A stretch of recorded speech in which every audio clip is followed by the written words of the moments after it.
high-performance electric SUV. Punta lang tayo sa showroom. Dito sa BYD Angeles. 2026 BYD Sea Lion 7. Yung price, wala pang official price. Maganda yung design ng front fascia, modern and clean look. Full LED yung headlamps with DRL. Wala nga lang fog light, pero may functional air vent naman for aerodynamics. May front camera, 20-inch alloy wheels. Naka-disc brake sa front and rear. Body color yung side mirror cover with NFC function. May camera and paddle lamp.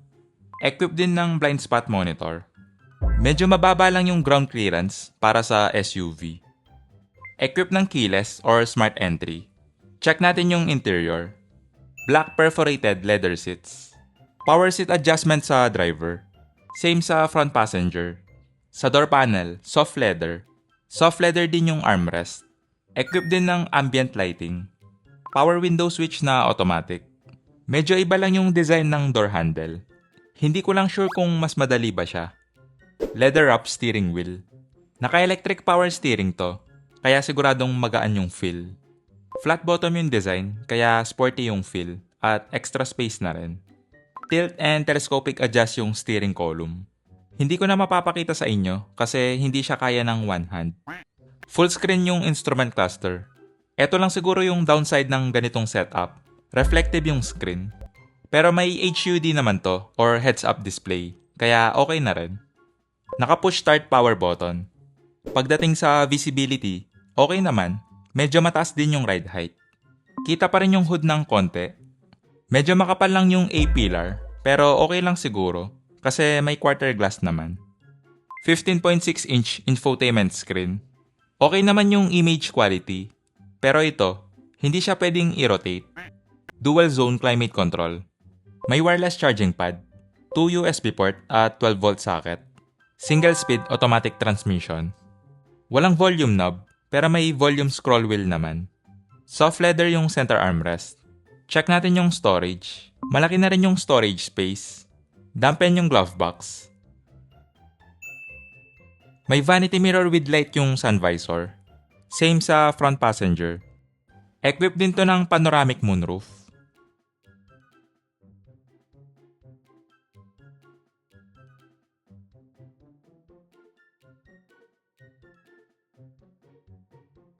Iset ko lang yung driver seat sa driving position ko.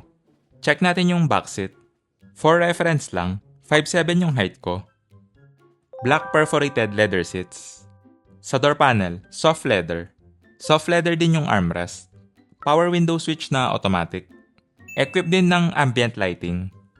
Nakaset na to sa driving position ko. Yung legroom. Maluwag yung knee room. Yung foot space, makakapag-stretch ka pa. Wala nga lang tong slide adjustment. Flat yung floor, kaya mas comfortable yung foot space. Maluwag yung foot space sa middle seat. Pero yung seating position, okay lang. Kasi yung backrest, medyo matigas. May AC vent, 2 USB port.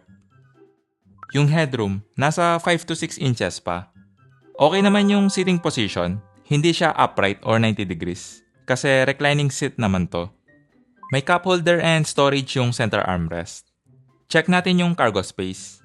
Maganda yung design ng rear end. Para na siyang SUV coupe. Full LED yung taillight.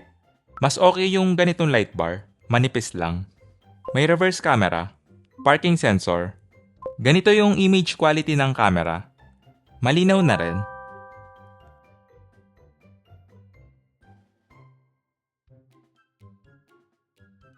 Equipped na to ng power liftgate. Malaki na rin yung storage space. May underfloor storage. Wala nga lang spare tire, pero may tire repair kit naman. Walang engine bay to, kaya may front cargo space. Medyo malaki na rin yung storage space. Pagdating sa powertrain, full electric, dual motor, intelligent, all-wheel drive. Based sa motor specs, siguradong maganda yung performance na to. 0 to 100 kph in 4.5 seconds. Palike na lang and subscribe. Paalam.